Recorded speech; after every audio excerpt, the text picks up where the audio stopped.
Good evening, students. Today, Poon Tamilarasi will be discussing about projectile motion. That is one of the very important concepts in motion in a plane. Poon Tamilarasi, you can start. Yes, sir. இப்போ நம்ம என்ன பார்க்க போறோம்னா projectile motion. இதோட derivation பார்க்க போறோம். First one வந்து motion of a projectile motion thrown horizontally ன்னு சொல்லியிருக்காங்க. இங்க diagram இருக்கா? இங்க x axis, இது y axis. A, B, ஓகேவா? OA வந்து height, OB அது வந்து range, ஓகேயா? OA height, R range, that is OB. OX is the horizontal direction. U is the constant horizontal velocity because U is parallel to the x-axis and U1, U2 and U3 அது வந்து non-uniform vertical velocity. அது வந்து ஏன்னா due to acceleration due to gravity. இது வந்து given.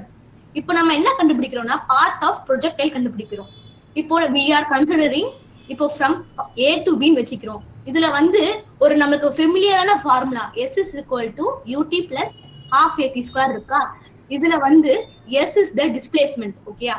U is the initial velocity. A வந்து acceleration. இந்த கேஸ்ல வந்து இங்க throwing கீழ வருது, அதனால வந்து acceleration due to gravity நம்ம சொல்றோம். அப்புறம் T வந்து time taken. இந்த ஃபார்முலா வச்சு ஒரு முக்கியமான ஒரு பார்ட் இருக்கு இங்க. From part A to C, ஓகேவா? இங்க வந்து T is time taken by an object to reach from C to A, from C A, ஓகேயா? Y is vertical distance traveled by A object in time t. இப்போ வந்து நம்ம S பதிலா Y substitute பண்றோம். U is equal to 0. Reason என்னன்னா அது vertical, ஓகேவா? இங்க டயகிராம் கொடுத்திருக்காங்க. அக்கார்டிங் டு இங்க வந்து A, இங்க U இருக்கு, அந்த கர்வ் வந்து U இருக்கு. அதனால கீழ வந்து S is equal to UT plus half AT square. இங்க S பதிலா Y சப்ஸ்டிட்யூட் பண்றோம். Y is equal to U, initial velocity நம்ம 0 ன்னு சொல்லியிருக்கோம். அதனால 0 into T plus half into A. Acceleration வந்து நம்ம G ன்னு சொல்லியிருக்கோம். ஏன்னா acceleration due to gravity. So G into T square. அதை சப்ஸ்டிட்யூட் பண்ணனா நமக்கு ஆன்சர் வந்து Y is equal to half GT square ன்னு வரும். அது நம்ம ஈக்குவேஷன் 1 ன்னு வெச்சிக்கலாம். Sir second slide sir.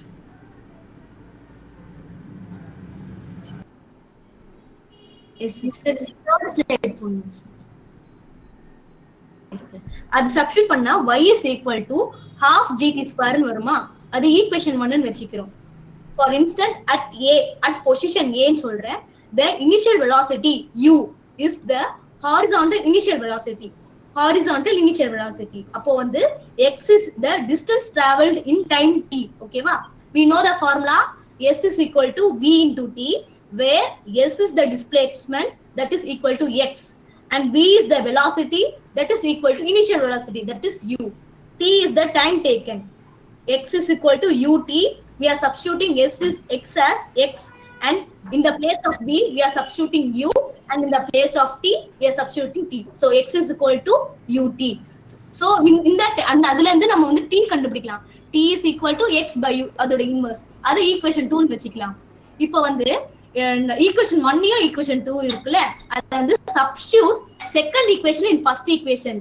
We get y is equal to half g into x by u the whole square. இப்போ நம்ம அதே பிரிச்சு பார்த்தா y is equal to half g into x square by u square ன்னு வருதா? அது equation 3 ன்னு வெச்சிப்போம். We know that y is equal to kx square. இப்போ என்ன வச்சிருக்கோம், அது வந்து kx square, y is equal to mx square. அந்த ஒரு ஈக்குவேஷன் வந்து that represent parabola, ஓகேவா? From the third equation we are taking y is equal to half into g into x square by u square. அது நம்ம எப்படி rewrite பண்ணலாம்? y is equal to half into g by u square into x square, ஓகேவா? இந்த x square இடத்துல வந்து நம்ம வந்து ut போடலாமா? x square வந்து அப்படியே வச்சிருக்கோம். 1/2 into g by u square. அதை நம்ம கான்ஸ்டன்டா எடுத்துக்கிறோம். கான்ஸ்டன்டாவா சேவ் x, ஓகேவா? y is equal to k into x square. So g is the acceleration due to gravity. அதுவும் வந்து 9.8, அது கான்ஸ்டன்ட். u கான்ஸ்டன்டா தான் இருக்கும், ஏன்னா அது horizontal. So we conclude that the path of the projectile is parabola. அந்த first இருக்க இது நம்ம முடிச்சாச்சு. இப்போ செகண்ட் பார்ட்டுக்கு போலாம். சரி, ஸ்லைட். இப்போ நம்ம என்ன பண்ண போறோம்னா டயக்ராம் பார்த்துக்கோங்க. இங்க வந்து u இருக்கு, u2 இருக்கு. u வந்து ஹாரிசான்டல், u2 வந்து வெர்டிகல். ஓகேவா? At the position c, v வந்து ரிசல்டன்ட் வெலாசிட்டி. ஓகேவா? the resultant velocity at c ன்னு சொல்லிருக்காங்க. நான் ஏற்கனவே டிஸ்கஸ் பண்ண மாதிரி u is the horizontal velocity. அது வந்து கான்ஸ்டன்டா தான் இருக்கும். u வந்து horizontal velocity கான்ஸ்டன்ட். ஓகேவா? u2 வந்து vertical velocity. அது எப்பயுமே நான் யூனிஃபார்ம் தான். ஏடக்குளமா இருக்கும், அதனால நான் uniform. v is the resultant velocity. ஓகேயா? அப்புறம் தீட்டா வந்து நடுவுல தீட்டா இருக்கா, c க்கு அந்த u க்கும் v க்கும் நடுவுல ஒரு தீட்டா இருக்கு. அது என்னதுன்னா angle between u and v. ஓகேவா? at the instant time the body is at c. அத நம்ம கன்சிடர் அந்த பொசிஷன் வந்து c ல இருக்குன்னு வெச்சிக்கிறோம். at a the initial velocity, அதாவது வெர்டிகலா இருந்தா நமக்கு தெரியும் u1 is equal to 0 ன்னு தெரியும். அது இம்பார்ட்டன்ட். ஓகேவா? இப்போ அதே சிச்சுவேஷன்ல அந்த பொசிஷன் வந்து c ல இருந்தா என்ன ஆகும்னு பாப்போம். at c the horizontal velocity, that is ux is equal to u. u ம் சேம், ஏன்னா அது ரெண்டும் x axis தான் parallel இருக்கு. சோ அதுவும் சேம் தான். at c the vertical velocity is u2. ஏன்னா வெர்டிகலா இருந்தா என்னது, வெர்டிகலா இருந்தா வந்து u0 தான் இருக்கும். சோ வந்து vertical velocity is u2. we know எல்லாருக்கும் ஒரு ஃபார்முலா தெரியும். v is equal to u plus at. அதுல v என்றது என்னதுன்னா u2, அதாவது ஃபைனல் வெலாசிட்டி. u என்றது என்னன்னா u1, that is initial velocity. a என்றது என்னன்னா ஆக்ஸலரேஷன், அது வந்து டியூ டு கிராவிட்டி, அதனால அது g ன்னு வெச்சிக்கிறோம். இப்போ வந்து நம்ம அப்படியே சப்ஸ்டிட் பண்ணிடலாம். நம்ம என்ன சொல்லியிருக்கோம், ஃபர்ஸ்ட் வெர்டிகல் வெலாசிட்டியா இருந்தா அது வந்து u1 is equal to 0 ன்னு வந்துருமா கன்சிடரேஷன்ல. அப்போ v u2 ன்னு வெச்சிட்டோம்னா v is equal to u plus at. அப்போ u2 is equal to இங்க 0 இருக்கா, 0 எதுக்கு வந்திருக்கு, ஏன்னா u is equal to 0. 0 plus g into t. இங்க at வரும், a பதிலா நம்ம g போட்டுருக்கோம். g into t. சோ இது ஈக்குவேஷன் 4. அடுத்ததா ஒரு டயக்ராம் வந்திருக்கு. இங்க வந்து அங்கேயே தான் பொசிஷன் c. இங்க நம்ம ஒரு இன்ட்ரெஸ்டிங்கான ஒரு தியரம் யூஸ் பண்ண போறோம், எல்லாருக்கும் தெரிஞ்சது. அது வந்து அப்ளையிங் த பித்தாகரஸ் தியரம். இங்க ஒரு தீட்டா இருக்கா, தீட்டாக்கு வந்து மேல அங்க ரைட் ஆங்கிள் இருக்கு. we all know that cv is hypotenuse. ஓகேவா? அப்போ cv என்னது v ஆ இருக்கணும். அப்போ v is equal to the whole root of u2 square plus ux square. நம்ம ஏற்கனவே டிஸ்கஸ் பண்ணிருந்தோம்ல, ux is equal to u நம்ம டிஸ்கஸ் பண்ணிருந்தோம். அதே இன்ஸ்டன்ட்ல நம்ம v is equal to root of u2 square plus u square னு வெச்சிக்கலாம். அதே இன்ஸ்டன்ட்ல u square நம்ம ஏற்கனவே டிஸ்கஸ் பண்ணிருந்தோம் from equation 4. u2 is equal to g into t. அதே இன்ஸ்டன்ட்ல u2 square னா g square into t square. அது அப்படியே நம்ம இங்க சப்ஸ்டிட் பண்ண ஈஸியா வந்துரும். v is equal to the whole root of g square into t square plus u square. இப்போ நம்ம எல்லாருக்கும் தெரியும், 10th ல படிச்சிருக்கோம், tan theta னா ஆப்போசிட் பை அட்ஜசன்ட் ன்னு படிச்சிருக்கோம். அதே இன்ஸ்டன்ட் நம்ம இங்க அப்ளை பண்ண போறோம். அது என்னன்னா tan theta is equal to u2 by ux. ஓகேயா சார்? u2 by ux. இப்போ u2 by ux நான் முன்னாடியே சொல்லியிருக்கேன், ux is equal to u. அதே அந்த ஃபார்முலா வச்சு அந்த இன்ஸ்டன்ட் அந்த இதுல வச்சு நம்ம u ன்னு சொல்றோம். அது u2 என்னது, ஃபர்ஸ்ட் நம்ம ஈக்குவேஷன் 4ல பார்த்தோமா, u2 is equal to g into t. அதே மாதிரி அந்த ஈக்குவேஷனை அந்த RHS வந்து நம்ம இங்க சப்ஸ்டிட் பண்றோம், g into t by u from equation 4. இப்போ ரிசல்டன்ட் வெலாசிட்டி at c என்னன்னா v. அத ரிசல்டன்ட் வெலாசிட்டி v ன்னு தெரியும். v is equal to the root of u square plus g square into t square. So the direction of projectile traveling in parabola, that is tan theta is equal to gt by u. அத வந்து நம்ம தீட்டாவா consider பண்ணும்போது அது inverse ஆயிடும். So theta is equal to gt by u into tan inverse. ஓகேயா? இப்போ தமிழ் ஒரு நிமிஷம். இது வந்து நீ என்ன பண்ணிருக்கன்னா theta is equal to tan inverse of gt by u னு போடணும். ஏன்னா இது வந்து மல்டிப்ளிகேஷன் மாதிரி கிடையாது, இட்ஸ் அ ஃபங்க்ஷன். புரியுதா? ஸோ tan இன்வர்ஸ்னு போட்டோம்னாக்கா அதனுடைய இன்வெர்ட் ஃபங்க்ஷன் அது. ஸோ அதனால் மல்டிப்ளிகேஷன் மாதிரி கன்சிடர் பண்ணக்கூடாது, இது கடைசியில் போடக்கூடாது. tan inverse of GT by U அப்படி போடணும். இங்கே ஃப்ரண்ட்டில் உள்ளதை எடுத்துரு. இப்போ புரியுதா? நம்ம நினைக்கிற மாதிரி இப்போ இங்கே நீ என்ன நினைக்கிறேன்னா tan தீட்டானாக்கா tan இன்டூ தீட்டா இல்லை, tan ஆஃப் தீட்டா, அதாவது இந்த தீட்டாவோட tan ஃபங்க்ஷன். புரியுதா? இப்போ எனக்கு வந்து தீட்டா வேணும், அப்போ tan inverse of GT by U அப்படி தான் போடணும். ஓகேவா? ஸோ நீ மல்டிப்ளிகேஷன் sir. மாதிரி AX is equal to G, அப்போ X is equal to G by A அப்படியெல்லாம் போடக்கூடாது. ஸோ இங்கே ஃபங்க்ஷனாக வருது இது புரியுதா? ஓகே, அதோட இன்வர்ஸ் Yes, sir. ஃபங்க்ஷன் அப்படின்னு பண்ணணும். ஸோ அப்போ theta is equal to tan inverse of GT by U. Okay, great, very good. அடுத்தது இப்போ theta is equal to angle of resultant velocity with x axis பாக்குறோம். இப்போ time of flight புதுசா ஒரு introduce ஆகுது. Time of flight that is tf. அப்புறம் range of the projectile r ன்னு வெச்சிக்கிறோம். We all know that the formula displacement that is s is equal to v into t. இங்க வந்து நம்ம first ஒரு diagram பார்த்தோமா, அதுல வந்து OB is the range நான் இன்ட்ரோடியூஸ் பண்ணியிருந்தேன். அந்த இதை நம்ம இங்க அப்ளிகே பண்றோம். r is equal to u into tf ன்னு போட்டுக்கிறோம் இங்க. ஓகேவா? இங்க வந்து u, இந்த பட்சத்துல u வந்து ஹாரிசான்டலா இருக்கு. So at a u is equal to 0. அது ஏனா இந்த பட்சத்துல வந்து இது வந்து u0 ஏனா u1 is equal to 0 ஏனா இனிஷியல் வெலாசிட்டி வந்து வெர்டிகலா இருக்கு. அது புரியுதா? இப்போ வந்து நெக்ஸ்ட் ஃபார்முலா என்னன்னா s is equal to ut plus half at square இருக்கா, நமக்கு தெரிஞ்ச ஃபார்முலா.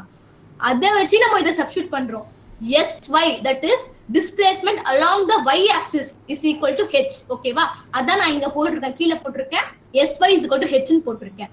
அப்போ sy is equal to h is equal to u1 f tf plus half into g into tf square. ஓகேவா? இங்க வந்து h, இங்க u1 எவ்வளவு 0 ன்னு சொல்லிருக்கோம். ஏனா initial vertical velocity, so 0 into tf plus half into g into tf square. ஓகேவா? அப்போ sy is equal to h is equal to half into g into tf square. ஏனா anything multiplied by 0 னா 0 வரும். அப்போ 0 into tf 0. இப்போ நம்ம அப்படியே tf square வந்து எடுத்துட்டு வந்துறோம் அப்படி. அப்போ tf square is equal to 2h by g. Taking the square root, we are having tf is equal to the whole root of 2h by g. இத வந்து ஈக்குவேஷன் 6 ஆ வெச்சுக்கலாம். அது மெயின் ஈக்குவேஷன் 6 ஆ வெச்சுக்கலாம். இப்போ வந்து s is equal to, again we are utilizing the formula s is equal to ut plus half at square. இந்த formula ரொம்ப important, ஏன்னா எல்லாத்துக்கும் இது யூஸ் ஆகுது. இப்போ வந்து நம்ம வெரிஃபை பண்ண போறோம் ரெண்டு ஈக்குவலா வந்திருக்கா. இப்போ sy is equal to h is equal to u1 into tf plus half into g into tf square. அப்போ h is equal to half into g into இங்க வந்து tf என்ன வந்திருக்கு நம்மளுக்கு, tf வந்து whole 2h by root of 2h by g. இங்க tf square சொல்லிருக்காங்க. அப்போ வந்து நம்ம டைரக்டாவே இருக்கே ஈக்குவேஷன் 5ல அது நம்ம அப்படியே எடுத்துக்கலாம். 2h by g இருக்கா, அது அப்படியே போடு. 1 by 2 into g into 2h by g. இந்த பட்சத்துல 2 and 2 கேன்சல் பண்ணிரலாம். ஓகேவா? அப்புறம் g யும் g யும் கேன்சல் பண்ணிரலாம். அப்ப நமக்கு ரிமைனிங் என்ன இருக்கு, h. அப்ப LHS equal to RHS, hence verified. இப்போ நம்ம லாஸ்டா என்ன கண்டுபிடிக்க போறோம்னா ரேஞ்ச். ஓகேவா? Range is r. r is equal to u into tf, that is velocity into time of flight. இங்க r is equal to u into tf. நம்ம tf ஏற்கனவே கண்டுபிடிச்சிருக்கோம். என்ன கண்டுபிடிச்சிருக்கோம்? tf னா the whole root of 2h by g. இங்க வந்து அப்படியே சப்ஸ்டிட்யூட் பண்றோம். அத r is equal to u into the whole root of 2h by g. So we are summarizing that the range r is equal to u into the square root of 2h by g. இங்க tools which are used in this derivation na நம்ம என்ன use பண்றோம், first main important formula, 2 sets of formula. அது v is equal to u plus at, s is equal to ut plus half at square, and displacement that is s is equal to v into t and y is equal to kx square. அதுதான் parabola represent பண்ணோம். அந்த formula முக்கியம். அப்புறம் Pythagoras theorem, இன்ட்ரஸ்டிங்கான theorem நம்ம apply பண்றோம். அப்புறம் tan theta which is equal to opposite by adjacent. அப்புறம் இங்க அப்ளிகேஷனா நம்ம என்ன யூஸ் பண்றோம்னா u is equal to ux which is a constant horizontal velocity. okay v is the resultant velocity. ஓகேவா? இந்த பட்சத்துல v u1 u2 u3 ன்னு மூணு velocity, மூணு இனிஷியல் velocity இருக்கு. எல்லாமே uy தான், which is equal to 0, which is non uniform to. அது என்ன சொல்றோம்னா non uniform vertical velocity ன்னு சொல்றோம். இப்போ அகைன் என்ன பண்றோம், g நம்ம ஏற்கனவே டிஸ்கஸ் பண்ணோம். g என்னன்னா acceleration due to gravity. Okay? s is equal to h, that displacement is equal to h and acceleration is also equal to acceleration due to gravity. Thank you sir. Very good, நல்லா பண்ணமா, சூப்பராக பண்ண. இது இப்போது இதில் என்னென்னா நீ ஜென்ரலாக எவாலுவேட் பண்ணலாம். உனக்கு எவ்வளோ மார்க் கொடுக்கலாம், இது வந்து ஒரு 4 மார்க்ஸு 5 மார்க்ஸ் 6 மார்க்ஸ் இது வேணால் வச்சுக்கலாம். நம்ம 5 மார்க்ஸ்னு வச்சுட்டு அதை ப்ரொசீட் பண்ணலாம். ஓகேவா? ரைட். ஸோ உனக்கு இந்த 5ல் ரேட்டிங் நான் கொடுக்குறேன். நீ ஓவரால் ப்ரெசன்டேஷன் சூப்பராக பண்ண, அதனால் உன்னோடய லாங்குவேஜுக்கு எக்ஸலண்ட்டாக பண்ண, நல்லா பண்ண, டேரிங்காக தைரியமாக பண்ணதுனால 1 மார்க் கொடுத்துடலாம். அதுக்கப்புறம் தட் இஸ் ஒவ்வொரு இதுவும் நீ ஒவ்வொரு இடத்துலையும் அந்த எக்ஸ்ப்ரெஷன் பண்ணது, அந்த ஃபண்டமெண்டலில் கேப்சர் பண்ணி எடுத்துகிட்டு போனது, ஸோ அதுவும் சூப்பராக பண்ணியிருக்க. ஸோ அதுவும் நல்லா பண்ணேன். ஸோ அந்த கம்யூனிகேஷன், அந்த ஆர்டர் அது ரொம்ப நல்லா வந்தது. அப்புறம் எங்கெங்கெல்லாம் தேவையான இன்ஃபோகிராஃபிக்ஸ் வேணுமோ அதெல்லாம் கரெக்டாக ரெப்ரசன்ட் பண்ணியிருக்க. அண்ட் நியூமரிக்கலாக பர்ஃபெக்டாக பண்ணியிருக்க, நல்லா அருமையாக வந்தது. ஓகேவா? ஸோ வந்துட்ட ஒரே ஒரு குறை தான் நான் பார்த்தேன். அது என்னென்னா, அதாவது இந்த டேன் அப்படிங்கிறத நீ அதை மல்டிப்ளிகேஷன்னு ராங்காக புரிஞ்சுக்கிட்ட. It is because of the மிஸ்கான்செப்ட்னு சொல்லுவாங்க. நம்ம எப்போதுமே ஒரு கான்செப்டை கற்றுக்கிறப்ப அதில் வந்து ஒரு ராங் டைமென்ஷனில் நம்ம சில விஷயத்தை புரிஞ்சிருப்போம். இப்போ அதை நம்ம நேரடியாக எக்ஸ்பிளைன் பண்ணதுனால, நான் உனக்கு ஆன் த ஸ்பாட் அந்த கரெக்ஷன்ஸை சொன்னதுனால ஜென்மத்துக்கும் மறக்க மாட்டேன். அதாவது tan theta is equal to xனாக்கா theta is equal to tan inverse of xன்னு தான் சொல்லுமே ஒழிய x into tan inverse போடக்கூடாது. அது காரணமும் சொல்லிட்டேன். அது வந்து ஒரு இன்வர்ஸ் ஃபங்க்ஷன், அது ஃபங்க்ஷன், அது மல்டிப்ளிகேஷன் மாதிரி கிடையாதுன்னு சொன்னேன். அது நீ நல்லா புரிஞ்சுக்கிட்டேன். ஸோ அதனால் அதுக்கு நான் மார்க்கெல்லாம் கம்மி பண்ணலை. ஏன்னா இது மிஸ்கான்செப்ட்டு, அது நீ கரெக்ட் பண்ணிக்கிட்டது ஒன்றும் இஷ்யூ இல்லை. நான் இதுக்கு எப்படியாவது மார்க்கு கம்மி பண்ணேன்னா, ஒரு வாத்தியார் ஒரு டீச்சருக்கு என்னென்னா கரெக்டாக போகணும், எல்லாத்துக்கும் போய் சேரணும். ஒரு சென்டம் நான் கொடுக்குறேன் அப்படின்னாக்கா, இந்த வேர்ல்டு வந்து ஒன்றை ஒரு படம் போட்டு ஒரு உருவாக்குறேன் நான். ஸோ அப்படிங்கிறப்போ எல்லா விதத்துலையும் அது பர்ஃபெக்ஷன் வரணும் இல்லையா? அதனால் நான் இங்கேருந்து ஒரு 1/2 பாயிண்ட்டு மட்டும் கம்மி பண்ணிக்கிறேன். எதுக்கு தெரியுமா கம்மி பண்ணுறேன்? உன்னுடைய ப்ரெசன்டேஷனை நீ வந்து தட் இஸ் கொஞ்சம் லே அவுட்லாம் கொஞ்சம் இம்ப்ரூவ் பண்ணலாம். ஏன்னா இதை விட நீ இப்போ பாவனி அக்காலாம் போட்டது உன்னுடைய சீனியர்லாம் போட்டிருக்காங்க. அதெல்லாம் போய் நம்ம வெப்சைட்டில் போய் பார்த்தீங்கன்னா அப்படியே பர்ஃபெக்ஷன் டு த கோரில் இருக்கும் அப்படியே. ஸோ ஒரு ட்ராயிங் எடுத்தாலும் சரி, எல்லாமே இப்போ நீ ஒரு வருங்கால இன்ஜினியர் அப்படின்னா உன்கிட்டேருந்து ஒரு டிசைனை எதிர்பார்க்குறாங்கன்னா பர்ஃபெக்டாக இருக்கணும். நான் சொல்கிற பாயிண்ட் புரியுதா? அப்போ ஸ்கேல் வைக்கணும், சும்மா வெறுமனெல்லாம் யூஸ் பண்ணக்கூடாது. இது வந்து நம்ம வந்து ஒரு பப்ளிக் பிளாட்ஃபார்முக்கு வந்திருக்கோம். Probably it may be an surprise to you. So நான் இந்த மாதிரி பண்ணுவோன்னு உனக்கு தெரிஞ்சிருக்காது. பட் இருந்தாலும் ஃப்யூச்சரில் இனிமேட்டுக்கு ப்ரெசென்ட் பண்ணுறப்போ என்கிட்ட ப்ரெசன்டேஷன் வந்துட்டு அப்படின்னாக்கா, அதை நீ என்கிட்ட பர்ஃபெக்டாக பண்ணிட்டா, நீ இதை வெளியில் எடுத்துகிட்டு போனோன்னாக்கா உனக்கு சென்டம் சர்டிஃபைட் ஸ்டூடெண்ட் நீ. நான் சொல்கிற பாயிண்ட் புரியுதா? ஸோ இங்கேருந்து போகிறப்ப நீ உன்னை மெருகேற்றி தான் அனுப்புவேன் நான். ஸோ ஒரு ஃப்ளாலெஸ்ஸாக நீ எடுத்துகிட்டு போகிற வெளியில். ஸோ ஆஸ் அன் இன்ஜினியர் நீ வந்து ஒரு லே அவுட்டை கொடுக்குற அப்படின்னா இது மாதிரி வெறுமனை கையில் எழுதி கொடுப்பியா இல்லையா? ஸோ அப்போ எல்லாத்துலேயும் பர்ஃபெக்ஷன் காமிக்கணும் இல்லை? ஸோ அதை வண்டியும் ப்ரெசன்டேஷன், அதாவது நான் சொல்கிறது ஓரல் ப்ரெசன்டேஷன் நல்லா பண்ணேன். ஆனால் இங்கே பண்ணுறப்போ இன்னும் கொஞ்சம் அது சிறப்பாக பண்ணலாம். ஸோ அதுக்காக தான் நான் ஒரு 1/2 பாயிண்ட்டு தான் கட் பண்ணியிருக்கேன். ஸோ அந்த 1/2 பாயிண்ட் கட் பண்ணதில் உன்னுடைய டோட்டல் ஸ்கோர் அப்படின்னு பார்த்தாக்கா that is 4.5 out of 5. Are you satisfied? அப்படின்னா என்ன வருது? இதை நீ என்ன பண்ணலாம்? 20ஆல் மல்டிப்ளை பண்ணி பர்சன்டேஜாக போடலாம். எவ்வளோ வரும்? 90% வருதா? ஸோ உன்னுடைய எய்ம் எப்போதும் எப்படி இருக்கணும்? 100%ல் இருக்கணும். Okay, right. All the best. சூப்பராக பண்ணேன். அண்ட் இப்போது நம்ம வந்து ரக்ஷிதா, நீ ஏதாவது அவள்கிட்ட கொஷின் கேட்கணுன்னா கேட்கலாம். உனக்கு எதாவது டவுட் இருந்தது, அவள் சொன்ன ப்ரெசன்டேஷனில் ஏதாவது புரியாத ஆஸ்பெக்ட் இருந்ததுன்னா கேட்கலாம்.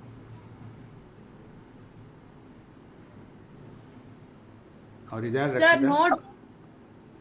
நோ டவுட் சார், ரொம்ப கிளியரா எக்ஸ்பிளைன் பண்ணிருந்தாங்க. சூப்பரா, என்னை விட பிரமாதமாக எக்ஸ்பிளைன் பண்ணா. சூப்பராக. இதுதான் குருவுக்கு மிஞ்சிய சிஷ்யங்கிறது இதுதான். ஓகே, ஒரு அதாவது என்னென்னா எந்த விதமான ஒரு தடங்களும் இல்லாமல் ஃப்ரீ ஃப்ளோ. ஸோ அதனால் உனக்கு வந்து ஃப்யூச்சர் நல்லாயிருக்கும். ஏன்னா தட் இஸ் கற்றோர் கழகு சுருங்க சொல்லி விளங்க வைத்தல்னு அடிக்கடி சொல்லிட்டு இருப்பேன். அதே மாதிரி நீ வந்து அந்த ஃப்ளோ வந்து உன்கிட்ட நல்லா இருந்தது. ஸோ அதை நல்லா முயற்சி பண்ணினா இன்னும் அருமையாக பண்ணலாம். அண்ட் நம்ம ப்ரெசன்டேஷன் அப்படிங்கிறப்ப oral presentation as well as இந்த விசுவல் ப்ரெசன்டேஷன். அதாவது விசுவல் ப்ரெசன்டேஷன்றப்போ நீ அதில் கொஞ்சம் கோட்டை விட்டுட்ட. அதில் ஃபோட்டோ எடுக்கிறதுலேருந்து எல்லாமே கண்ணியமாக பண்ணணும். நீ எதில் எடுத்த இது? இப்போ இந்த ஸ்னாப்ஷாட்ஸ்லாம் எடுத்திருக்கில்ல, ஜேபேக் எடுத்திருக்க, இது என்ன அப்ளிகேஷன் ஆப்பை வச்சு எடுத்த? என்ன ஆப்பை வச்சு எடுத்த? Clear scanner sir. கிளியர் ஸ்கேனரா? பாவனி தான் ஏற்கனவே இன்ட்ரோடியூஸ் பண்ணியிருப்பாள். ஆஸ் அ கேப்டன் வந்து உங்கள் எல்லாருக்கும் அடோபி யூஸ் பண்ணு அப்படின்னு சொல்லியிருப்பாள்ல. இவ கூட காவியா கூட அதுதான் எல்லாருக்கும் சஜஸ்ட் பண்ணா இல்லை அது எஸ் யூஸ் பண்ணியிருந்திருக்கலாம். ஸோ இன்னும் கொஞ்சம் சார் இனி வந்து இதுவே நல்லா தான் இருக்குது, இதுவே நல்லா இருக்குது. ஆனால் கொஞ்சம் அங்கங்கே பிளட்டாக இருக்குது. ஸோ ஏன்னா பார்க்குறவங்களுக்கு இன்னும் ப்ரெசன்டேஷன் நீட்டாக இருக்கணும்ல. அதே மாதிரி இந்த பக்கம் ஒரே ஸ்லைடில் நீ 2 கண்டென்ட்டை போடுறேன்னா இடையில ஒரு பேரிகேட் மாதிரி ஒரு டிவைடரை போட்டு விடேன். ஸோ தட் பர்ஃபெக்டாக போயிட்டே இருக்கும். அப்புறம் பாயிண்ட் பை பாயிண்ட் ஒவ்வொரு பாயிண்ட் 1 2 3 4 அது எடுக்கிறப்ப அந்த நம்பர்ஸை போட்டிங்கன்னா நீ சொல்ல சொல்ல இப்போ இது எப்படி பண்ணியிருக்கோன்னா சூப்பராக பண்ணியிருக்கோம். Really that is I am proud of you. ஏன்னா நீ எங்கேயோ இருக்க, நான் எங்கேயோ இருக்கேன். அண்ட் இதை வந்து எல்லாமே லைவ் ப்ரெசன்டேஷனில் த்ரூ நம்மளுடைய own system that is learning வெப்சைட்டில் நாம் என்ன பண்ணியிருக்கோம், பிக் ப்ளூ பட்டன் அப்படிங்கிற ஒரு ஆன்லைன் சாஃப்ட்வேர் மூலிமா இது பண்ணியிருக்கோம். ஸோ கிளியராக இருக்குது, பர்ஃபெக்டாக இருக்குது. லாங்குவேஜ்லேருந்து, சவுண்ட்லேருந்து, ஆடியோலேருந்து, வீடியோலேருந்து எல்லாமே பர்ஃபெக்டாக இருக்குது. அதனால் இந்த அளவுக்கு பண்ணுறது பெரிய விஷயம். பட் இருந்தாலும் இதை விட இந்த ப்ரெசன்டேஷன் விஷயத்தில் நீங்கள் இன்னும் கொஞ்சம் ஃபோக்கஸ் பண்ணலாம். ஓகேவா? And okay. ஸோ இப்போ உங்களுக்கு ஏதாவது ஜென்ரலாக இந்த டெரிவேஷனில் டவுட் இருக்கா? இல்ல ஓகே. இப்போ வந்து எந்த டெரிவேஷன் போட்டாலும் நம்ம வந்து ஒரு பர்ஃபெக்ட் மேப்பிங் மாதிரி ஒன்று போடணும். புரியுதா? இதை தான் நான் அதாவது டிஸ்கிரிப்டிவில் தான் கான்செப்ட் மேப்புன்றது இல்லை, இதுலேயும் கான்செப்ட் மேப் பண்ண முடியும். அப்போது இந்த மேஜரான விஷயத்தில் நீ வந்து இன்னும் கொஞ்சம் கான்சன்ட்ரேட் பண்ணணும். அந்த டைட்டில் கொடுக்குறப்ப அது ரொம்ப ரொம்ப முக்கியம். ஸோ அப்போ இதுக்கு வந்து ஒரு மேப்பிங் போட்டோன்னு வச்சுக்கேன். எப்படி மேப்பிங் போடுறோம்? இப்போது ஃபார் இன்ஸ்டன்ஸ் இந்த இடத்துல ஒரு புல்லட் பாயிண்ட்டாக நம்ம எடுத்துகிட்டு வரோம். ஸோ மேஜரான இல்லாட்டா கையிலே எழுதுகிறேனே நான், நீ சொல்ல நான் எழுதுகிறேன். இப்போ இந்த பாயிண்டில் எது வந்து நமக்கு தேவையான ஒரு முக்கியமான பாயிண்ட் அப்படிங்கிறத பார்ப்போம். ஸோ ஃபஸ்ட் பாயிண்ட்டு நீ எப்படி டிஸ்கஸ் பண்ண, இதோட டைட்டில் என்ன? Projectile motion. Projectile motion. இந்த ப்ரொஜெக்டைல் மோஷனை பற்றி டிஸ்கஸ் பண்ணுறோம். Projectile motion. ஸோ ப்ரொஜெக்டைல் மோஷனில் என்ன டைப் ஆஃப் ப்ரொஜெக்டைல் மோஷன் இது ஞாபகம் இருக்கா? ட்ராஜெக்டரியாக. ஸோ இப்போ நம்ம டிஸ்கஸ் பண்ணது ட்ராஜெக்டரியாக இருக்கிறத தான் டிஸ்கஸ் பண்ணியிருக்கோம். புரியுதா? அதாவது மேலே ஒருத்தன் இருக்கான், மாடி மேலே, இதுதான் பில்டிங்னு வச்சுக்கோ, இல்லாட்டா ஒரு டேபிள் அப்படின்னு வச்சுக்கோ. இந்த டேபிள்லேருந்து காயினை ஸ்ட்ரைக் பண்ணி இங்கே ஒரு காயின் வச்சுருக்கோம். இந்த காயினை ஒரு என்ன பண்ணுறோன்னாக்கா சுண்டி எறிகிறோம். அது வந்து இப்படி தள்ளி விட்டோம்னாக்கா நேராக விழுந்திருக்கும். அது வந்து ரேஞ்சு கவர் பண்ணியிருக்காது. இப்போ நம்ம ஒரு ஃபோர்ஸ் அப்ளை பண்ணதுனால இப்படி ட்ராவல் பண்ணியிருக்கு. இப்போ புரியுதா? இது கிரவுண்டில் வந்து இவ்வளோ தூரம் தள்ளி விழுந்திருக்கு அப்படிங்கிறது தான் அதுக்கான ஈக்குவேஷன் தான் நம்ம டெரைவ் பண்ணியிருக்கோம். இப்படி ஈக்குவேஷன் டெரைவ் பண்ணுறப்போ இந்த இடத்துட்ட தான் டவுன்வேர்டாக காமிக்கிறோம் இல்லையா? இந்த டவுன்வேர்டாக இருக்கிறது தான் நாம் என்ன சொன்னோம், வெர்டிக்கல் வெலாசிட்டி அப்படின்னு சொன்னேன். இது ஒவ்வொரு இடத்துலையும் வெர்டிக்கல் வெலாசிட்டி இருக்கும். இங்கே இருக்கும், இங்கே இருக்கும், இங்கே இருக்கும், அப்புறம் இந்த இடத்துட்ட கீழே விழுந்துடும். இது வந்து வெர்டிக்கல் வெலாசிட்டி. இந்த நம்ம வேணால் UY அப்படின்னு வச்சுக்கிறோம்.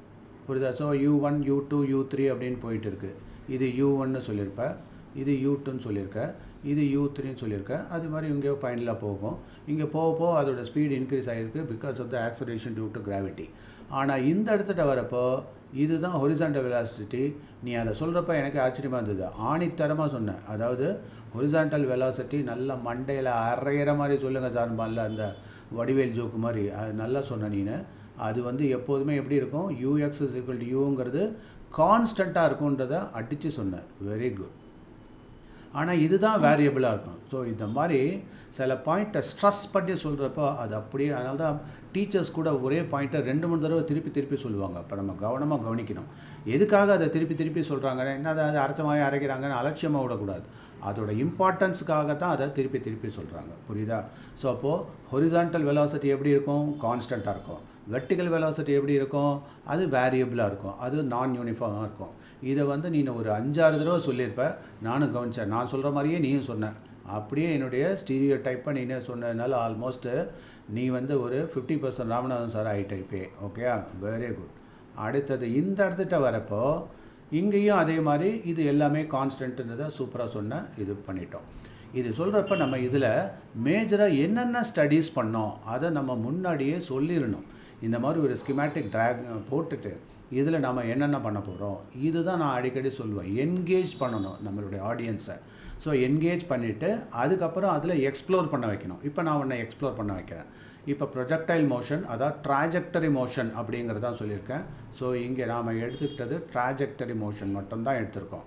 இன்னும் நம்ம ப்ரொஜெக்டைல் மோஷன் ஃபுல்லாக போகல. ஸோ இந்த ட்ராஜெக்டரி, அதாவது பாரபோலா ஒரு சைடு தான் பார்த்துருக்கோம். இப்போ கீழேந்து விட்டாக்கா அது பேர் என்ன?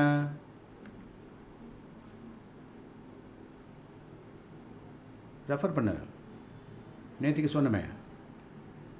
இப்படி போச்சுன்னாக்கா சார் பாராபோலா சார். அது பாரபோலாமா? இங்கேருந்து இப்படி விட்டு எறிகிறோம்ல, இது மேலே ஒரு போர்ஷன் மட்டும்தான். இது ஒரு ஃபுல் பாரபோலா அப்படி வந்துடுது. இப்போ நாம் பார்த்துருக்கிறது இதில் பாதி பார்த்துருக்கோம். இப்போ புரியுதா? இப்போ ஆப்ளிக் ப்ரொஜெக்டைல்ன்றது இதுதான். ஸோ இப்போ இதுதான் கிரவுண்டுன்னு வச்சுக்கோ. இது கிரவுண்டை வந்து நான் எப்போதும் இப்படி ரெப்ரசன்ட் பண்ணுறேன். இப்போ வந்து நாம் என்ன பண்ணோம், ஒரு மிசைலை அடிக்கிறோம். மிசைல் அடித்தோன்னா அது நேராக இப்படி ட்ராவல் பண்ணி இட் ரீச்சஸ் த பீக். அதுக்கப்புறம் இப்படி வருது இல்லை? இப்போ புரியுதா? அது இங்கே போய் ஹிட் பண்ணுது. ஸோ இங்கே தான் பிளாஸ்ட் ஆகுது. ஆரிபிள் ஃபாலோ. ஸோ இந்த மிசைலுக்கு அப்போது எந்த டிகிரி யூஸ் பண்ணாக்கா அது வந்து மேக்ஸிமமாக போகும் அப்படிங்கிறத நான் நேற்றுக்கு டிஸ்கஸ் பண்ணேன். அரௌண்ட் 45 டிகிரின்றதை சொன்னேன். எனிவே நம்ம இப்போ இதை ஒண்டி ஃபோக்கஸ் பண்ணுவோம்.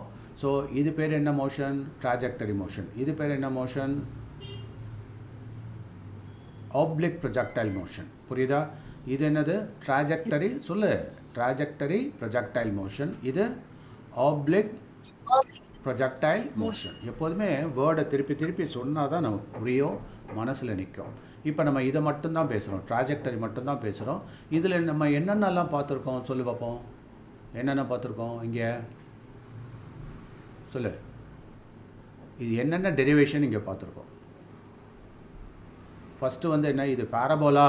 இதோடைய path travelled by the projectile, அது வந்து பாரபோலா அப்படிங்கிறத ப்ரூவ் பண்ணோமா? கரெக்டா? So first path travelled by, path of projectile இல்லை?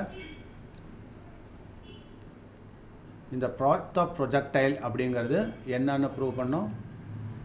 பாரபோலான்னு ப்ரூவ் பண்ணோம். அதுக்கான ஈக்குவேஷன் என்ன? y is equal to kx squared. அந்த பேசிஸில் அது சொன்னோம். அடுத்தது பாத் ஆஃப்னாக்கா நெக்ஸ்ட் என்ன பார்த்தோம்? இந்த பாத் ஆஃப் ப்ரொஜெக்டைலில் அதனுடைய என்னன்னு பார்த்தோம்? ரிலேட்டிவ் வெலாசிட்டி என்ன இருக்கும் அப்படிங்கிறத பார்த்தோம். இந்த u வந்து எப்படி இருக்குன்றதை பார்த்தோம். u அதாவது விங்கிறது இந்த ரிலேட்டிவ் வெலாசிட்டி. ஒன்று வந்து ஹொரிசான்டல் வெலாசிட்டி, இன்னொன்று வெர்டிக்கல் வெலாசிட்டி. இந்த ரெண்டுத்துக்கு இடையில போகிறது தான் ரிலேட்டிவ் வெலாசிட்டி. அதுக்கான ஈக்குவேஷன் பார்த்தோம். புரியுதா? So resultant velocity. ஓகேவா? What you call it? Resultant சொல்லு. Resultant velocity. ஓகே. ஸோ இதுக்கான ஈக்குவேஷன் கிளியராக நம்ம டெரைவ் பண்ணோம். அதுக்கப்புறம் இன்னொன்று 2 இம்பார்ட்டண்ட் ஆஸ்பெக்ட் பார்த்தோம். என்னென்ன? ஒன்று வந்து டிஎஃப்னா என்ன? டைம் ஆஃப் ஃப்ளைட் இல்லை? ஓகேவா? ஸோ டைம் ஆஃப் ஃப்ளைட் பார்த்துருக்கோம். இன்னொன்று இங்கே என்ன பார்த்தோம்?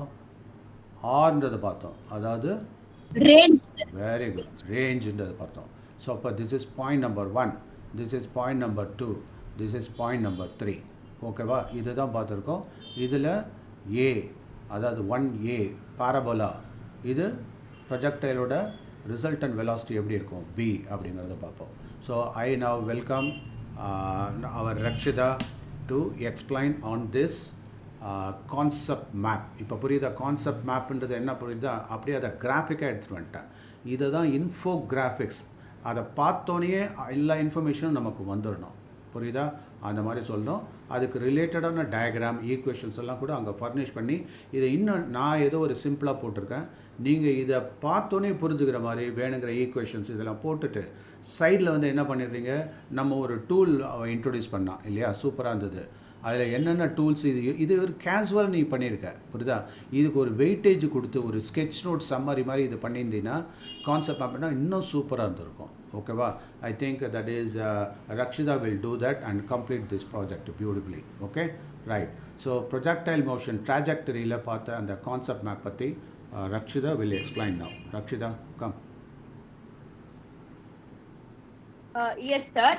ஸோ இங்க ப்ரொஜெக்டைல் மோஷன்ல பார்த்தாவே அதோட பாத் வந்து ட்ரெஜெக்டரின்றது நம்மளுக்கு புரியும். ஸோ அது வந்து என்ன ஒரு மூவ்மெண்ட் இருக்குதுன்னு பார்த்தா ஃபர்ஸ்ட் வந்து parabolic, the path of projectile will be parabolic. அது வந்து நம்ம ப்ரீவியஸா வந்து y is equal to k square என்ற வந்து காமன் ஈக்குவேஷன் ஆஃப் பாரபோலாவை எடுத்துட்டு நம்ம வந்து அது v is s is equal to u. Refer பண்ணி சொல்லு பரவாயில்ல. s is equal to பூந்தமிழ் support பண்ணு. Sir, x is equal to ut plus half at square, sir. இல்ல அது இனிஷியல் ஈக்குவேஷன். நம்ம வந்து ஃபைனல் பண்ணோம்ல, கம்பேரபிள் ஈக்குவேஷன் இதை பேஸ் பண்ணிடலாம். s is equal to v into t அதுவா sir? இல்லம்மா, இதுக்கு kx ஸ்கொயர்டுக்கு ஈக்குவலண்டா வந்ததுன்னு சொன்னில, அதே எடு கரெக்ட்டா? sir, yes sir, yes sir, yes sir. sir சொல்லவா sir? சொல்லு. So y is equal sir, y is equal to half into g by u square into x. y is equal to half into g by u square. u g by u square. g by இல்ல u by u square. இல்ல sir, g by u square. கரெக்ட்டா சொல்லு மறுபடியும். y is equal to half into g by u square into x square.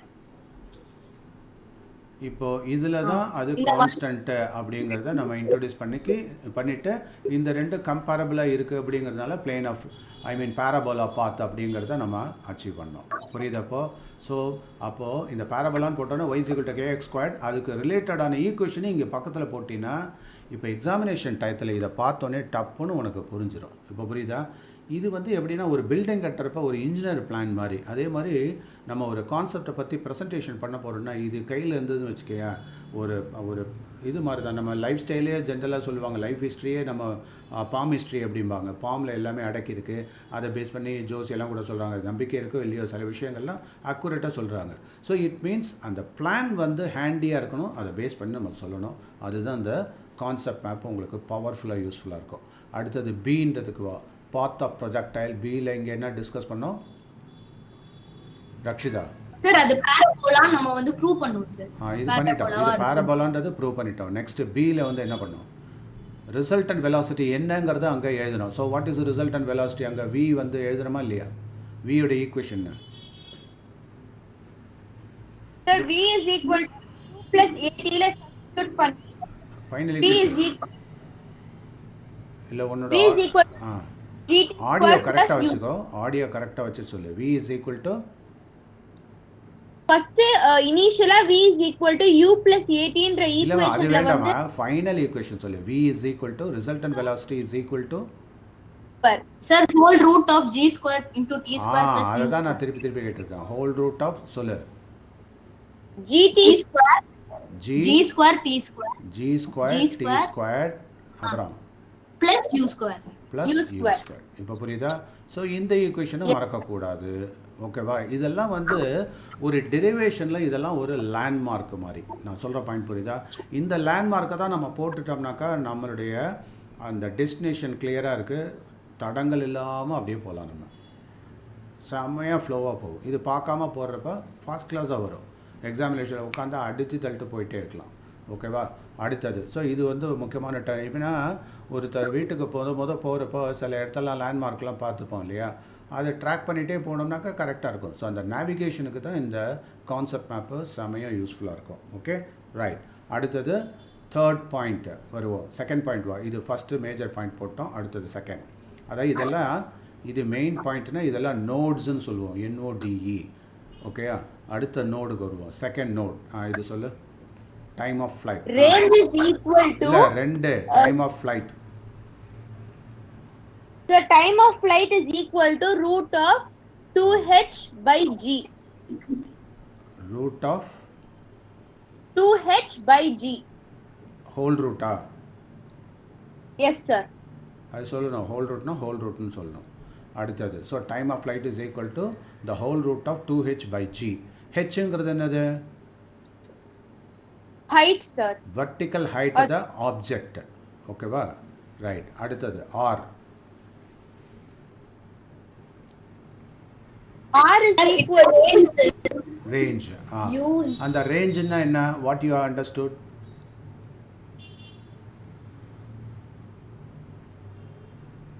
Horizontal distance. distance between the நீ உன்னோட மைக்கை பர்ஃபெக்டாக வச்சுக்கணும், அசைச்சிக்கிட்டே இருக்கக்கூடாது. நல்ல மைக் வச்சுக்கோ. So horizontal distance travelled by the object இல்லையா? ஹொரிசான்டல் டிஸ்டன்ஸு மேக்ஸிமம் எவ்வளோ ட்ராவல் பண்ணியிருக்கு அதான் ரேஞ்சுன்னு சொன்னோம். அதனுடைய ஈக்குவேஷன் சொல்லு. R is equal to u into root of 2h/g. ஓகேவா? புரியுதப்போ? Okay. So very good. So இதில் நாம் அடுத்தது என்ன பண்ணோம்? இப்போ நம்ம டெரிவேஷன் பண்ணிட்டோம், அதில் மேப்பிங் பண்ணிட்டோம். இதில் தப்பு பண்ணுறதுக்கு என்னென்னலாம் சான்ஸ் இருக்குது அதை பற்றி நம்ம டிஸ்கஸ் பண்ணுவோமா? என்னென்னலாம் தப்பு பண்ணுறதுக்கு சான்ஸ் இருக்குது? பூந்தமிழ் அரசி நம்ம சார் யூஸ்வலாக நான் சொன்ன மாதிரி மிஸ்கான்செப்டை பற்றி டிஸ்கஸ் பண்ணுவோம். Very good. ஸோ நான் சொன்னல, ஏன்னா இப்போ தான் அது வந்து நீ உனக்கு புதுசாக வருது, அதனால் இன்வெர்ஸ்ன்றது உனக்கு தெரியாதுன்றதுனால அந்த இடத்துல நம்ம இந்த விஷயத்தை கற்றுக்கிட்டோம் இல்லையா? ஸோ மிஸ்கான்செப்டை நம்ம என்ன பண்ணுவோம்? அதாவது tan theta is equal to some எக்ஸ்ன்னு வச்சுக்கிட்டோம்னா, அப்போ வாட் இஸ் தீட்டா அப்படின்னா அது வந்து tan இன்வர்ஸ் ஆஃப் எக்ஸ் அப்படி தான் நம்ம சொல்லணும். ஆனால் நம்ம என்ன பண்ணுவோம்? இது கரெக்டான அப்ரோச். ராங்கானது என்ன அப்படின்னா நம்ம என்ன பண்ணோம்னா theta is equal to x into tan inverse இப்படின்னு சொன்னது தப்பு. இப்போ புரியுதா? அடுத்தது ரெண்டாவது, எப்போதுமே நம்ம இதை போட்டு வச்சிடணும். இது மிஸ்கான்செப்ட் அப்படின்னா பல பேருக்கு யூஸ் ஆகும். சரி, நாம் பண்ண இப்போ நாங்கள்லாம் பண்ண தப்பு தான் நீங்கள் வந்து சரியாக பண்ணுறீங்க இல்லையா? அதை நம்ம தப்பு இப்படி போனால் வருன்றதை எழுதி வச்சிட்டோம்னாக்கா க்ளீனாக பல பேருக்கு யூஸ்ஃபுல்லாக இருக்கும்ல. அதனால் மிஸ்கான்செப்ட், இந்த மிஸ்கான்செப்ட் ஸ்டடீஸும் நீங்கள் இது கான்செப்ட், இது மிஸ்கான்செப்ட். இப்போ புரியுதா? என்னென்னலாம் அதை நம்ம கொண்டு வந்துடுறோம் அப்படிங்கிறத நம்ம சொல்லணும் இங்கே. ஓகேவா? அடுத்தது ரெண்டாவது தப்பு பண்ணுறதுக்கு என்ன சான்ஸ் இருக்குது சொல்லு. இதை பேஸ் பண்ணி வேறு ஏதாவது தப்பு பண்ணுற சான்ஸ் இருக்கா? Sir horizontal velocity and vertical velocity வந்து கன்ஃபியூஸ் பண்ணிட்டு மாத்தி சப்ஸ்டிட்யூட் பண்ணு. சூப்பர். ஸோ அப்போ அந்த அர்த்தத்தை நம்ம அந்த u அப்படிங்கிறது என்ன அப்படிங்கிறது ஒரு கன்ஃபியூஷன். அப்போ அந்த u வந்து ரெண்டு விதமாக இருக்குது. கரெக்டான அப்ரோச் என்ன? u இனிஷியல் வெலாசிட்டி அப்படிங்கிறது புரிஞ்சுக்கிச்சு. இதில் ஒன்று வந்து என்னன்னாக்கா ஹொரிசான்டலாக போகிறது, இன்னொன்று அதாவது அலாங் எக்ஸ் ஆக்சிஸில் போகிறது, அலாங் எக்ஸ் ஆக்சிஸில். இன்னொன்று வந்து எப்படி வருது? டவுன்வேர்டாக வருது, டவுன்வேர்டு இப்படி வருது. இன்னொன்று இப்படி போகிறது. ஸோ இப்படி போகிறத ஹொரிசான்டல் வெலாசிட்டி எப்படி இருக்கும்? கான்ஸ்டன்ட்டு. அது நம்ம நல்லா புரிஞ்சுருக்கணும். அடுத்தது இந்த பக்கம் டவுன்வேர்டாக வர்றது எப்படி இருக்கணும்? அதாவது அலாங் ஒய் ஆக்சிஸ். இது வந்து நான் யூனிஃபார்மாக இருக்கும், மாறிக்கிட்டே இருக்கும். ஏன் அப்படின்னாக்கா இனிஷியலாக 0, ஃபைனலாக வரப்போ மேக்ஸிமமாக இருக்கும். That is because of acceleration due to gravity. ஆனால் இதில் நாம் வந்து கன்ஃபியூஸ் பண்ணுறதுக்கு சான்ஸ் இருக்குது. என்னன்னாக்கா இந்த ஹொரிசான்டலில் வந்து இங்கே வந்து யூஎக்ஸு, இது வந்து யூஒய் அப்படின்னு போட்டோம்னா இந்த ரெண்டுத்துலேயும் கண்டிப்பாக கன்ஃபியூஸ் ஆகி இங்கே என்ன பண்ணுவோம்? எது கான்ஸ்டன்ட்டு எது வந்து யூனிஃபார்ம் அப்படின்னு தெரியாதபடி கன்ஃபியூஷன் வந்துடும். புரியுதா? ஸோ இதில் வந்து கொஞ்சம் ஜாக்கிரதையாக இருக்கணும். புரியுதா? அடுத்தது வேறு என்ன தப்பு வர்றதுக்கு சான்ஸ் இருக்குது? சூப்பராக சொன்ன ரக்ஷிதா. அடுத்தது வேறு என்ன தப்பு வரதுக்கு சான்ஸ் இருக்குது? எங்கே ராங் பண்ணுறது சான்ஸ் இருக்குது? சார் அந்த டெரிவேஷன்ல அந்த பார்ட்ஸ் அந்த பொசிஷன் கரெக்ட்டா எடுக்கணும்ல சார். ஃபர்ஸ்ட் நம்ம A to C அந்த ஆர்டர் டிராயிங்ல ரொம்ப கரெக்டாக இருக்கணும். அப்புறம் இந்த ஒய்ங்கிறதுல ஒரு கன்ஃபியூஷன் வந்துடும். என்ன அப்படின்னா இது ஃபுல்லாக ஒய் ஆக்சிஸ், இது ஃபுல்லாக எக்ஸ் ஆக்சிஸ். இந்த பேசேஜ் ஹொரிசான்டலாக போகுது, இது அப்படியே வெர்டிகலாக போகுது. இப்போ நம்ம ஒய்ன்னு சொன்னது இந்த சி இருக்குல்ல, அதாவது இது வந்து ஏ, இது பி. டிராயிங் மாற்றி மாற்றி போட்டுருவோம். டயக்ராம் வரப்போ இது பின்னு இருக்கும். முதல்ல ஏ டு பி ட்ராவல் ஆகி ஹிட் ஆகிடுச்சு. அதுக்கப்புறம் இன்பிட்வீன் பொசிஷனாக நம்ம சி அண்ட் டின்னு பார்க்குறோம். இப்போ புரியுதா? அந்த டயக்ராம் போடுறப்போ கொஞ்சம் தப்பு பண்ணுறதுக்கு சான்ஸ் இருக்குது. அதுக்கப்புறம் இன்னொரு மிஸ்டேக்கன் ஐடியா என்ன பண்ணுவோன்னா, ஒய்னா ஃபுல் ஒய் எடுத்துப்போம். அது ராங். அதாவது ஏ டு சி அந்த இடத்துட்ட வரக்கூடிய அந்த குட்டி ஒய்யை பற்றி தான் நம்ம டிஸ்கஸ் பண்ணியிருக்கோம். அதை பேஸ் பண்ணி தான் நம்ம y is equal to kx² இந்த ஈக்குவேஷன் வர வச்சுருக்கோம். புரியுதா? அப்போ இந்த y அப்படிங்கிறது என்ன? இந்த இனிஷியல் பொசிஷன்லேருந்து சியில் வரப்போ என்ன அப்படிங்கிறது தான். அப்போ இது இங்கேருந்து இவ்வளோ தூரம் வந்துருச்சுனாக்கா y becomes h. இப்போ புரியுதா? இப்போ எங்கேயுமே நம்ம ஹைட் ஆஃப் த பாரபோலாவை பற்றி இங்கே வந்து டிஸ்கஸ் பண்ணலை. இங்கே நமக்கு வேணுங்கிறதெல்லாம் என்ன? பாத் ட்ராவல்டு என்ன, அடுத்தது அதோட டைம் ஆஃப் ஃப்ளைட்டு, இது இப்படி போகிறதுக்கு ட்ராவல் பண்ணுறதுக்கு என்ன, அடுத்தது எவ்வளோ தூரம் இது போகும், இங்கேருந்து விட்டறிஞ்சோம்னாக்கா இங்கேருந்து எவ்வளோ தூரம் எவ்வளோ ரேஞ்சு கிரவுண்டில் தாண்டி போகும். இதுதான். இப்போ ஒரு முக்கியமான கொஷின் என்னென்னா, நான் ஒரு கொஷின் கேட்குறேன், நல்லா புரிஞ்சுக்கோ. இப்போ ஒரு பையன் 2 ஸ்டோன் வச்சுருக்கான். ஒரு மலை உச்சியில் இது மாதிரி ஒரு மாடியில் நின்றுட்டு ஒரு கல் ஏ அப்படின்ற ஒரு எக்ஸ்ன்னு வச்சுக்கோங்க, ஆல்ஃபா தனியாக இன்னொன்று வச்சுப்போம், ஆல்ஃபாங்கிற ஸ்டோனை கீழே போடுறான். அடுத்தது அப்படியே ஸ்ட்ரெயிட்டாக ட்ராப் பண்ணுறான். ஸோ ஃப்ரீலி ஃபாலிங் பாடி. இன்னொன்று வந்து என்ன பண்ணுறான், ஒரு ஃபோர்ஸை கொடுத்து அடிக்கிறான். அடித்தோன்னே அது அங்கே போய் எகிரிட்டு போய் விழுது. நல்லா கவனிச்சுக்கோ. இப்போ இந்த ரெண்டும் போய் கிரவுண்டில் போய் ஹிட் பண்ணுறதுக்கு அந்த டைம் கரெக்டாக இருக்குமா, டிஃப்ரெண்ட்டாக இருக்குமா? T alpha, T beta. T ஆல்ஃபானாக்கா ஸ்ட்ரெயிட்டாக கிரவுண்டில் அப்படியே ஃப்ரீ ஃபாலிங் பாடி. இது வந்து ப்ரொஜெக்டைலாக போய் ட்ராஜெக்டரியாக போய் விழுந்ததுக்கு அதுக்கான டைம் டேக்கன். அதுதான் டிஎஃப், டைம் ஆஃப் ஃப்ளைட் தானே அது. இப்போது இதுவும் டைம் ஆஃப் ஃப்ளைட்டு தான், ஆனால் ஸ்ட்ரெயிட் ட்ராப்பிங். அதனால தான் ரெண்டுத்தையும் டிஃப்ரென்ஷியேட் பண்ணியிருக்கேன். இந்த ரெண்டும் ஈக்குவலாக இருக்குமா, டிஃப்ரெண்ட்டாக இருக்குமா, greater Dena, less Dena, not ஈக்குவலா? சார் ஈக்குவல் தான் சார். டைம் ஈக்குவலாக இருக்குமா? ஆ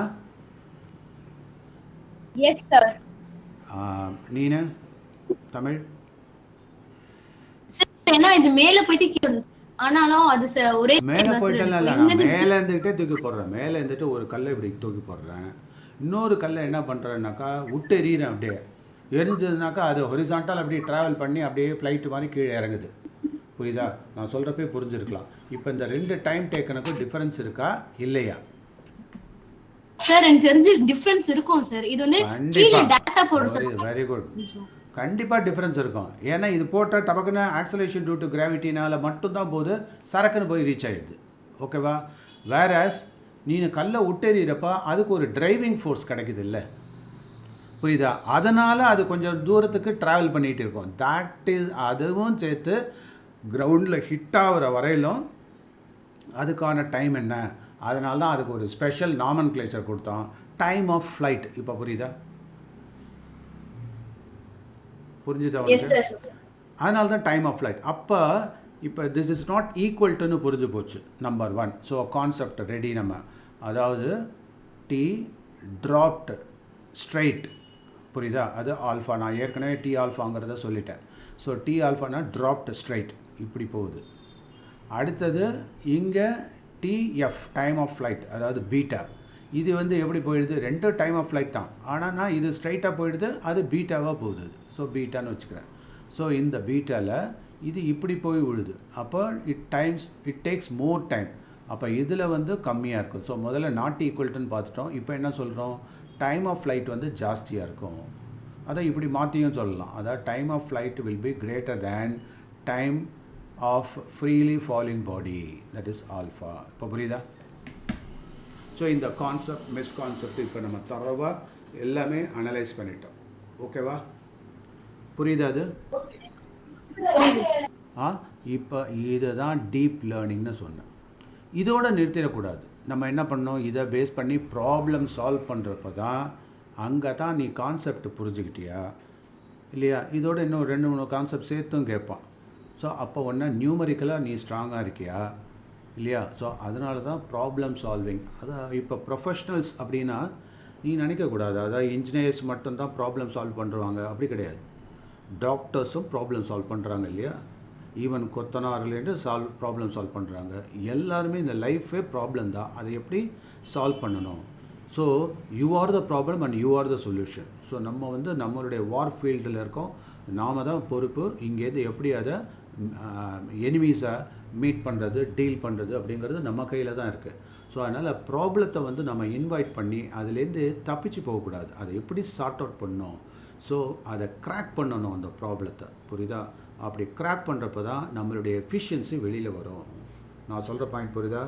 அதனால தான் அடிக்கடி சொல்லுவாங்க, you are the problem, you are the solution.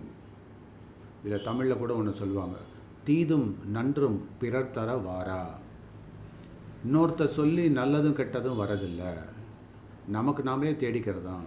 So நமக்கு ஒரு பிரச்சனை, அதனால தான் நான் ஒரு பிரச்சனை வந்தால் கூட அதை கண்டு ஓடக்கூடாது, அதை எப்படி சால்வ் பண்ணணும்னு கற்றுக்கணும்.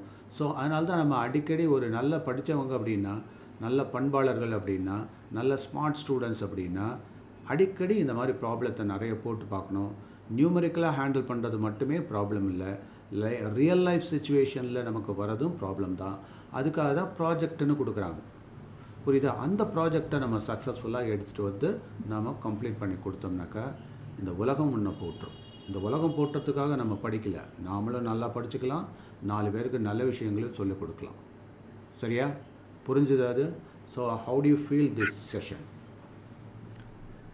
Tamil Very useful and very interesting, sir. We had a very deep learning. Okay. So இப்போது கான்செப்ட் லேர்னிங் அப்படிங்கிறத நீ நல்லா புரிஞ்சிருப்பான்னு நினைக்கிறேன். நோட்ஸ் நான் எப்படியெல்லாம் எடுத்திருப்பேன், லைவாக எடுத்திருக்கேன், புரியுதா? இதே மாதிரி நீ எடுக்கணும். அதாவது டீச்சர்ஸும் இப்போ இது ஒவ்வொன்றுத்துக்கும் நான் எடுக்கணும், உங்கள் சார்பாக நானே எடுத்துகிட்டு இருக்கணுனாக்கா it will take more time. ஆனால் அதை அவங்கவுங்களா எடுத்து பண்ணாதான் அவங்கவுங்க ஸ்டைலில் க்ரியேட்டிவ் ஒர்க்காக அமையும். அதனால தான் கான்செப்ஷுவல் லேர்னிங்கை வந்து நம்ம எப்படி பண்ணணும், ஒரு க்ரியேட்டிவாக பண்ணணும். அந்த க்ரியேட்டிவாக பண்ணுறப்ப என்ன ஆகும்? ஜென்ரலாக சொல்லுவாங்க, சுவாமி கூட சொல்லியிருக்காரு, that is like what you do, don't do whatever you like. இப்போ நம்ம பண்ணது நமக்கு திருப்தியாக இருக்கா இல்லையா? நம்ம இன்னொருத்தட்டேருந்து லைக்ஸ் வாங்கணுன்றதுக்காக தான் நம்ம பண்ணலை. எனக்கு நானே ஃபர்ஸ்ட் ஆஃப் ஆல் லைக் போடணும் இல்லையா? இதுக்கு நீ போட்டுப்பியா மாட்டியா சொல்லு தமிழ் ரக்ஷிதா? நம்ம இது நாமளே லைக் பண்ணணும். ஸோ அப்போ லைக் பண்ணும்படியான விஷயங்களை மட்டும்தான் நாம் பண்ணணும் இல்லையா? ஸோ அப்போது நாம் நம்ம ஒர்க்கை நல்லா பர்ஃபெக்டாக பண்ணோம்னாக்கா நம்மளை சுற்றி பார்க்குறவங்களும், ஓ இந்த பொண்ணு ஒரு டிஃப்ரெண்ட்டாக பண்ணியிருக்காளே, சூப்பராக பண்ணியிருக்கா, ஓகே டன். அது மற்றவங்களையும் என்ன பண்ணும், என்கரேஜ் பண்ணும் இல்லை? ஸோ நல்ல விஷயத்தை பார்த்தோம் அப்படின்னா மற்றவங்களுக்கும் என்கரேஜ்மெண்ட்டாக இருக்கும். Okay, so very good. Thank you for your cooperation in presenting this. இதை நம்ம வீடியோவாக பண்ணணும் அப்படின்னு சொல்லிட்டு உங்களுக்கு எதுவுமே தெரியாது. ஆனால் நான் திடீர்னு இதில் இறங்கி உங்களை கிணத்துல தள்ளி விட்ட மாதிரி, ஆற்றுல தள்ளி விட்ட மாதிரி நான் ஸ்ட்ரைட்டாக இதை எடுத்திருக்கேன். அப்போ இது வந்து ஜென்யூனாக வந்ததுனால ஒரு ரியலாக வந்திருக்கு, உண்மையிலே வெரி இன்ட்ரெஸ்டிங்காக இது வந்திருக்கு. ஸோ அதனால் I should thank everybody. Okay Rakshitha, your comment about this presentation. Sir, முதல்ல இந்த பிரசன்டேஷன் பண்ண பூந்தமிழரசிக்கும் அதை வந்து என்கரேஜ் பண்ண உங்களுக்கும் ரொம்ப தேங்க்ஸ். இது ரொம்ப ஒரு இன்ஃபர்மேட்டிவ் அண்ட் ரொம்ப ஒரு டீப் லேர்னிங்காகவே இருந்துச்சு. எனக்கு புரியாத இருந்த கான்செப்ட்ஸ் கூட எனக்கு இப்போ வந்து கிளியரா இருக்கு. So thank you for everything sir. Okay, so இது பெட்டர் அண்டர்ஸ்டாண்டிங் வேணும்னா இதுலேருந்து ஒரு இந்த கான்செப்ட் ரிலேட்டடாக ப்ராப்ளத்தை அட்டன் பண்ணணும். ஸோ அப்போ ஒரு 10-15 ப்ராப்ளமாவது போட்டோம்னா நமக்கு வந்து ஸ்ட்ராங்காக இருக்கும்.